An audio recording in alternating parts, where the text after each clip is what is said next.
Good evening বন্ধুরা। তো দেখো সন্ধেবেলায় কিন্তু ভালোই বেশ ঠান্ডা পড়েছে। আর এদিকে আমি চায়ের জন্য চাপিয়ে দিয়েছি গ্যাসে।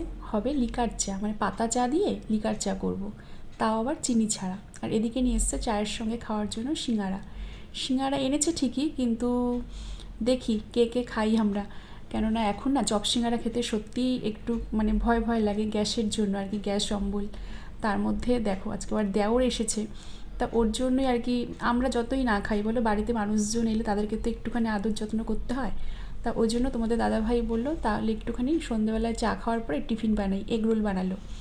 আর রাতে করব একদম নর্মাল খাবার দাবার, একদম মানে ভেবেছিলাম যে ডাল ভাত ভাজা করব, তারপরে ভাবলাম না খিচুড়ি করব, কিন্তু ঘরে সেদ্ধ চাল দিয়ে আর মুসুরির ডাল দিয়ে।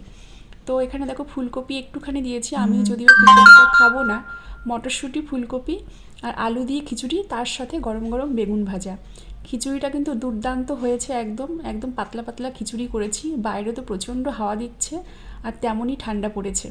তো গরম গরম খিচুড়ির সাথে বেগুন ভাজা নিয়ে রাতের ডিনার সবাই মিলে একসাথে খেতে বসে পড়লাম।